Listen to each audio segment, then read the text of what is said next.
Nesse mundo, a tecnologia está tão avançada que a humanidade possui robôs como empregadas domésticas. E isso se tornou tão comum que qualquer indivíduo possui a capacidade de adquirir um. No entanto, eles só não esperavam que, com o decorrer do tempo, esses androides fossem adquirir uma consciência própria, chegando a se tornarem mais humanos do que os próprios humanos.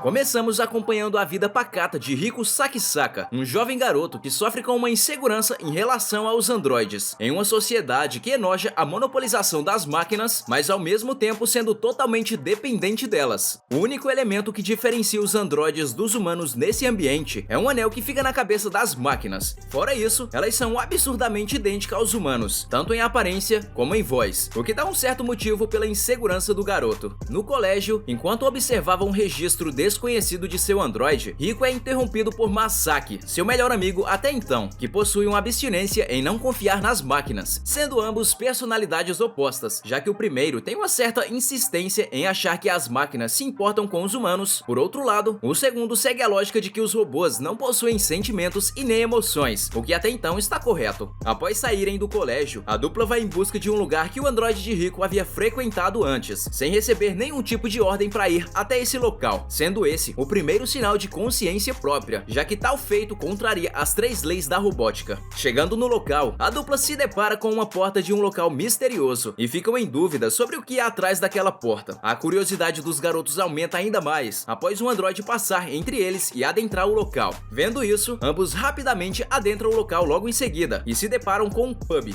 cuja regra principal do local é de que não há discriminação entre humanos e máquinas. Ou seja, nesse local, máquinas e humanos são tratados da mesma forma. Após isso, ambos ficam chocados ao avistar o androide de antes tomando um café como se fosse um humano, e ainda por cima não estava com seu anel de identificação ativado, contrariando as leis da robótica, porém estava seguindo a regra do local. Percebendo isso, ambos ficam chocados com a possibilidade de todos nesse local serem máquinas, porém com características minimamente humanas, o que por si só já é um grande absurdo. Eles logo são interrompidos por uma garota frenética, que se apresenta como Akiko, o que novamente gera uma dúvida na cabeça de ambos, se de fato essa garota era humana ou um androide. Os garotos optam por acreditar que a garota é apenas uma Dory Kay, termo usado para se referir às pessoas que falam com robôs como se eles fossem humanos. Logo em seguida, Masaki questiona a garota com uma pergunta que iria dizer se Akiko era ou não um androide. Após tal questionamento, ele recebe uma resposta aceitável, que dava a entender que a garota era de fato humana. No dia seguinte, ambos conversam a respeito da garota, onde Riku demonstra ter gostado de Akiko, pretendendo voltar ao local apenas para encontrá-la novamente. Porém, logo esse sentimento se torna algo aterrorizante, pois em seguida, a garota aparece passando pelo corredor com um anel de androide em sua cabeça, dando a entender que durante todo esse tempo, Akiko sempre foi um androide. Em casa, Riku fica pensativo sobre o que havia acontecido antes, até que seu androide lhe oferece um copo de café, dizendo que havia comprado um novo tipo de café, deixando o garoto agitado por não ter lhe dado essa ordem. Depois disso, Riku ficou extremamente incomodado com essa questão de individualidade dos androides, buscando obter respostas a todo custo. Isso transparece ainda mais no colégio, quando o garoto sem querer chama seu androide pelo nome, e logo Masaki começa a zombar de seu amigo, relembrando das 3 leis da robótica, sendo elas: primeira, um androide jamais deve machucar um humano; segunda, um robô deve obedecer às ordens de um humano sem contradizer a primeira lei; e terceira, um robô deve se preservar, contanto que ele não inflige a primeira e a segunda lei. Entretanto, não existe uma lei que impeça os robôs de mentir. Com isso em mente, ambos vão direto ao pub na esperança de que um androide de Riku, chamada de Sami, fosse ao local. Logo, eles são incomodados por uma criança chamada de Chi-chan, que no filme nunca é explicado a sua natureza, se ela é uma humana ou um androide. Logo em seguida, Akiko chega no local cumprimentando todo mundo, o que causa um certo desconforto nos jovens, que ainda não engoliram o fato de que a garota era um androide. Após ficar a sós com um homem que tinha o hábito de ler, Masaki fica surpreso ao ser confrontado pelo mesmo, perguntando por que de o garoto estar o observando. Logo em seguida, o homem levanta e vai embora. Incrédulo com aquilo, Masaki resolve seguir aquele homem, deixando seu amigo sozinho no Ivinoujikan, sendo esse o nome do local. Após uma breve conversa com Akiko e um senhor idoso que era visto como uma figura paterna para Chi-chan, Riku logo descobre que os androides daquele lugar podem guardar segredos. Segredos esses que são guardados pelo bem de seus mestres, que nesse caso são os humanos. Na cena seguinte, o garoto vai até o balcão pegar os seus óculos que estavam com Nagi, e ao colocá-los, o garoto se depara com Sami, que estava desabafando com Nagi, o que por si só era um absurdo. Uma máquina contando suas preocupações para outra máquina. Percebendo a presença de seu mestre, Sammy sai correndo do local. Nunca é explicado ao certo se as reações dos androides são genuínas ou apenas uma mera atuação. O filme deixa o espectador ter um próprio ponto de vista em relação às máquinas, que no decorrer da trama aparentam ser mais humanos do que os próprios humanos. No dia seguinte, os garotos retornam novamente ao Ivy-no-Jikan com o objetivo de desvendar de vez o mistério desse lugar. Em seguida, ambos se veem forçados a conversar com o casal que frequentavam aquele local com frequência. O objetivo era saber quem era o humano e quem era o androide. O casal se apresenta como Hina e Koji. Vendo que Koji possuía uma câmera, Rico pede o objeto ao homem, que fica desconfortável com o pedido do garoto, porém acaba cedendo. Não demorou muito e Rico acabou revelando mais do que deveria, exibindo uma foto onde Koji estava com uma outra mulher, o que aparentemente deixou Hina bem chateada. Feito isso, o garoto vai atrás da mulher para se desculpar pelo ocorrido, descobrindo logo em seguida que Hina na verdade era um androide. Ela desabafa com o garoto falando sobre como Koji era importante para si e de que gosta da forma como ele a trata. Enquanto isso, Masaki questionava o homem sobre quem era aquela mulher da foto, e o homem responde dizendo que aquela era sua mestra, dando a entender que ele também era um androide. Koji implora para que Masaki mantivesse o segredo sobre sua real identidade, e o garoto assim faz. Alguns dias depois, ambos ficam chocados ao saberem que tanto Koji como Hina são androides, um escondendo um segredo do outro. Nenhum deles sabem que o outro é um androide. No entanto, ambos se amam por razões diferentes. No dia seguinte, na escola, uma garota convida Masaki para sair, porém o cara recusa, dizendo que já estava ocupado. Após isso, ele vai se encontrar com Rico no pub, e ambos estavam entediados, pois eles eram os únicos que estavam no local, até que logo em seguida, um robô de modelo antigo adentra o local, sentando na mesa que os garotos estavam. Eles se apresentam para a máquina, que estava bem danificada, e muito possivelmente ela havia sido substituída por um modelo mais novo. Vendo que a máquina não podia beber o café, pois isso iria causar curtos-circuitos, os garotos começam a enchê-la de perguntas, na esperança de impedi-la de se autodestruir. E para surpresa deles, o robô usa um tubo para beber o café, fazendo eles ficarem com cara de bobos por terem se preocupado à toa. Logo em seguida, Chi-chan chega e fica impressionada com o robô, e foi tanta informação para absorver que o sistema do pobre coitado acabou entrando em conflito. Depois disso, o robô conta ao grupo um pouco do seu passado, onde ele era responsável por cuidar de uma criança. Porém, quando essa criança cresceu, ele foi descartado como lixo. Dito isso, o sistema começa a entrar em conflito e ele é desligado para sempre, tendo a última lembrança da criança quando ela o havia dado um nome. Logo após isso, Misaki fica bem emburrado com tudo aquilo e vai embora. No dia seguinte, Rico fica aflito após ver no jornal o anúncio de que a cada dia que passa, as máquinas vão pegando ainda mais o espaço dos humanos. E aqui percebemos que Rico era um grande pianista, porém, acabou perdendo esse espaço para um androide. Na escola, Masaki apresenta ao garoto um projeto que seu pai estava desenvolvendo, onde os androides estão sendo projetados para serem pais, mostrando mais uma vez que a cada dia que passa, as máquinas estão tomando o espaço dos humanos na sociedade. Depois da aula, o garoto vai sozinho ao pub, porém, por estar chateado, acaba ofendendo quem não deveria. Em seguida, o garoto fica pensativo, querendo desistir de vez de tocar piano, ainda frustrado por ter perdido espaço para uma máquina, até que ele ouve alguém tocando piano do estabelecimento, logo percebendo que se tratava de Sammy. Isso deixa o garoto ainda mais irritado, mas ele para ao observar uma mensagem em um lenço, e com isso ele começa a pensar em como aquele lugar é importante tanto para ele como para os androides. Vendo que seu mestre estava no local, Sammy começa a se desculpar por estar ali, porém o garoto não diz nada e então começa a tocar o piano, sentindo a mesma empolgação de antes, deixando todos felizes com sua habilidade. E logo descobrimos que Shinmei, o pai adotivo de Chi-chan, era na verdade um daqueles robôs que foi projetado para ser pai. Após isso, Sammy volta ao seu modo neutro, ficando feliz por seu mestre ter voltado a tocar. Depois disso, temos um flashback da infância de Masaki, onde ele tinha um robô que possuía uma individualidade, chegando a se tornar seu melhor amigo de infância. E vendo como a máquina se comunicava com seu filho, o pai de Masaki, Atsuro Masaki, ficou assustado vendo a capacidade da máquina, ordenando para que ela nunca mais falasse. Após isso, no momento atual, acompanhamos um pouco da vida de Atsuro. No trabalho, ele e sua equipe identificam lugares em que as máquinas estão desobedecendo as 3 leis da robótica, e para investigar esses lugares, eles vão fazer o uso de um androide altamente qualificado. Em casa, vemos que Masaki ainda tem o mesmo robô de antes, o que era estranho, já que ele sempre disse a Rico que não tinha um. Ele tenta novamente dialogar com a máquina, porém não obtém êxito, quase sendo pego pelo seu pai. No entanto, o garoto disfarça fingindo que estava falando com alguém no celular. Seu velho tenta puxar conversa, mas o garoto não demonstra estar interessado, o que é estranho, já que segundos antes ele estava tentando puxar assunto com uma máquina. Já no pub, todos estavam apreensivos com medo do pub ser fechado. À noite, Sammy finalmente se solta e começa a conversar normalmente com Rico. Ele só não sabia que sua irmã estava logo à frente ouvindo toda a conversa. Na manhã seguinte, Rico convida Masaki para ambos irem ao pub, porém o garoto recusa, relembrando Rico de que todos lá não passam de androides. Toda essa insegurança é devido ao fato de que Masaki amava muito seu robô, porém quando seu pai viu tudo, esse amor foi destruído. Chegando em casa, ele recebe a notícia de que Tex havia fugido de casa, e logo ele recebe uma ligação de Rico, informando que havia um robô estranho no pub. Com isso ele parte rapidamente para o local, se deparando com Tex querendo fechar o estabelecimento. Vendo que todos estavam observando, Masaki resolve contar a sua triste história de infância, dizendo que passou a sua vida tentando conversar com a máquina, mas ela nunca respondia de volta. Com isso ele deduziu que máquinas não possuem sentimentos por ninguém, até que de repente eles são interrompidos pela presença do androide que estava encarregado de investigar o local, e para impedir que todos dali fossem punidos, Tex desobedece a ordem do pai de Masaki e começa a questionar o androide. Vendo isso, Masaki ficou paralisado tentando compreender a situação, então ele agarra o androide e começa a fazer perguntas a Tex, que em uma cena muito linda, diz que sempre quis estar ao lado de Masaki. Após isso, o garoto deixa de lado o preconceito que tinha com as máquinas, compreendendo que até um robô pode amar. Depois disso, aquele homem que frequentava o pub estava conversando com a coordenadora do comitê de ética, e após ver o rosto de Sammy como vítima de um acidente do passado, o cara fica bem surpreso, deixando o ar de mistério a ser resolvido. Eve no Jikan é um filme que se passa em um futuro distante e nos mostra a insegurança e desprezo dos humanos em relação à sua própria tecnologia, o que é uma grande ironia, já que os mesmos humanos que desprezam as máquinas são os que mais dependem delas. Vale ressaltar que no filme nunca é explicado se as máquinas de fato possuem emoções humanas ou apenas fingem ser um humano. Isso abre margem para o filme nos mostrar como um androide altamente inteligente pode ocupar o espaço de humano na sociedade, sem que a mesma perceba que aquilo se trata de um androide. E isso fica mais claro ainda quando a diferença de uma máquina para um humano é simplesmente um holograma areolar. Enfim, você acha que com o avanço da tecnologia atual, podemos chegar ao nível de criar uma inteligência artificial, ao nível de criar consciência própria? Bom, a ideia pode ser interessante, ao mesmo tempo que bem assustadora. Muito obrigado por ter assistido até aqui, eu vou ficando por essas e até mais!